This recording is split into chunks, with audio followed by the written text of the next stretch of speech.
Welcome back to The Heat. We're talking about the visit of U.S. Secretary of State Rex Tillerson to China, Japan, and the Republic of Korea. Let's get back to our panel right now. Let's go to Takesato in Japan. Takesato, we've been talking about strategic issues, military issues, but let's talk trade issues, the relationship between the United States and Japan. There was an editorial in the Japan Times last week which raised concerns about President Trump's America First trade policy. The newspaper called it too self-serving. And of course, we know that President Trump has also pulled the United States out of the Trans-Pacific Partnership negotiations, the TPP. Can you address the U.S. trade relationship with China and how it's being seen from there, with Japan rather? President Trump's idea, United States, America first. This is okay as the political or election campaign, but actually it is so difficult for even to the United States, because Mr. Trump asked Japan Toyota Motors, for instance, to build a big factory in the United States. But already the United States lost the facilities to produce parts of the automobiles. So it is not easy for them to rebuild automobile industries, as is said by President Trump. So President Trump appealed to the workers who are losing the jobs, have been losing the jobs, but actually it is not so easy. So we are afraid in Japan that United States might be losing the confidence or we see is some trust from the people in America. And also the Japanese business circles, of course, want to export so many things to the United States, even with the high, tariff. But actually, if the American workers cannot get enough, income, they cannot buy. So this kind of economic matters are not so easy as is explained by President Trump. Ambassador, you've been a diplomat for a very long time, and you would know about these things. I mean, on the one hand, when you deal with countries, you deal with facts, you deal with substance, but it's also important when you look at things like intent, perception, tone, to what Takesato was saying there, the view from Japan that the United States might not have confidence in Japan as it once did. I don't know. I understand that. At the same time, I think leaders tend to be very practical. When it comes down to actual issues, they know what their interest is. They know what the other side's interests are. They can often find a way to navigate these. There is an emotional element to a relationship between countries that is mostly for public consumption. And at the same time, I think that does box in leaders, especially in democratic countries. Yeah. But good leaders can often overcome that and take advantage of that. Okay, talking about overcoming things, let's go to Beijing, to Shindo there. Shindo, the Secretary of State, Rex Tillerson, had a meeting with Chinese Foreign Minister Wang Yi, talking about specifically the trade relationship with China. This is what Foreign Minister Yi had to say. Let's watch. It is normal for the two sides to have a divergence of views. The two sides should handle and control sensitive issues in a constructive way.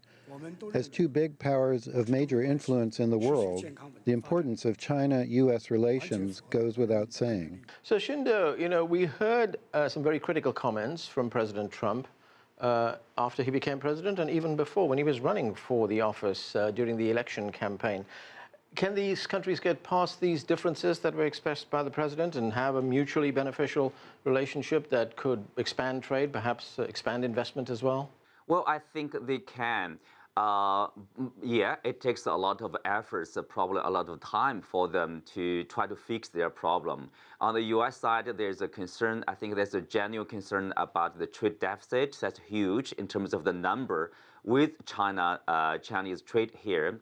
On the Chinese side, of course, they want to maintain this workable relationship with the United States. As we know, trade benefits both sides. Part A sells something to Party B. Party B maybe need something. So that's trade. And when President Trump talked about fair trade, obviously he viewed that practice with China somehow unfair. I think for the Chinese side, probably they can to make some concession in terms of trade to reduce its imbalance. On the U.S. side, to alleviate the concern, I think that's necessary in the sense. And also for the Chinese side, of course, they would like to purchase more U.S. stuff. But also remember, the U.S. side is not selling high-tech product to the Chinese side. Most of the time, it's really about the agricultural products from the U.S. side.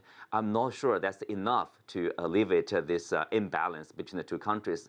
But anyway, I think, trade relationship between the two countries has benefited both sides, U.S. consumers, and of course, China as a whole. I think they should continue this very beneficial relationship, but at the same time, they can fix some of their problems here.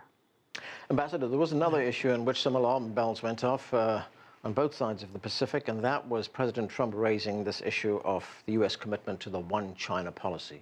It has since been clarified, but you served several presidents. How would you assess this president's handling of that issue? I think what the president was doing, and in fact I think is not just the president, is wider in the administration, trying to signal to China that we're not satisfied with the status quo. As our Chinese guest just said, these countries can manage things, and we do both mutually benefit from this, we know that. But at the same time, there's a perception in the U.S. that it has been more beneficial to China, and the U.S. has been losing a lot of jobs and has been taken advantage of, as the president likes to say. So signaling that we can put things on the table if we want to. We can change the look of our military. We can talk directly with the Taiwanese president if we want to. Showing those things, I think, gets China's attention a little bit, creates a conversation. Now, that is not the same as saying we are giving up on or changing the one China policy. But it is showing that even within that, we can make some differentiation. And that's a way, I think, to try to get China's attention so we can negotiate an arrangement that's going to be more satisfactory for this White House. Two ways of looking at that. One is, was it just posturing on the part of the United States, or was it putting something, a negotiating element on the table there? I wouldn't call it a negotiating element in the sense that we're actually trying to achieve it. But I'd say it's creating some of the atmospherics or the dynamics for the discussion between the U.S. and China, which should force both parties to actually take each other's concerns seriously. Right, Qinduo, there is a meeting on the table, a proposed meeting between President Xi Jinping and President Trump that will take place soon. What are the expectations from that meeting? What does China expect to come out of it?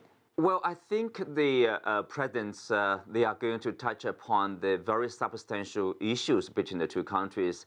As we discussed, for President Trump, trade issue obviously is the priority. He wants to reduce the trade deficit. He wants to sell more stuff to the China market, and he wants to reduce the imbalance. I think the Chinese side is probably going to make some concessions to alleviate the concern. And also, there's a common challenge for both presidents. Basically, that's North Korea, the nuclear development. Both countries want to maintain peace and stability in this region to reverse the trend of the nuclear development. But also, there's, at least in the U.S., there's understanding saying somehow China have this influence. As long as it moves the finger and North Korea will give up the development of nuclear weapons. Unfortunately, that is not the case. For North Korea, their priority is really about the security. They view the U.S. as a threat, as the U.S. view the North Korea as a threat. So, given what happened to Saddam Hussein, you can understand, Kim Jong-un, he's very much concerned about his own safety. So both China and the U.S. will work on this challenge. And also for China, I think China will seek the reaffirmation from the U.S. side about the one China principle, which is very important for the Chinese side. So not sell weapons to the Taiwan. Issues like this will be the priority. Okay, Eunjung, no doubt South Korea will be watching this proposed meeting between President Xi and President Trump very closely as well. Very quickly, just got less than a minute left. What would South Korea be looking for? When the United States and China are confronting or conflicting against each other, the Korean Peninsula cannot actually be peaceful. That's, I think, the majority Korean peoples perceive. So we truly welcome Sino-U.S. cooperation, more cooperative manners, not only just for the Korean Peninsula issues and about the other issues of the region as well. So I personally also would like to hope, the two presidents' visit can be productive and very cooperative for the peace and the prosperity of the region. Okay, and Ambassador, what are your expectations for this meeting? Well, I think first off, the leaders' meeting itself is a very good thing. I think having that direct dialogue and establishing that relationship is key. Secondly, I think we will see some kind of frank dialogue about trade and about jobs in the United States. And I think we'll see a commitment on the part of both parties, both the U.S. and China, to work together on that as well as the regional security issues. So I think it'll be seen both in China and the U.S. as well as in the wider region as a very positive visit once it takes place. Okay, and that's where we're going to have to leave it. That's it for this edition of The Heat.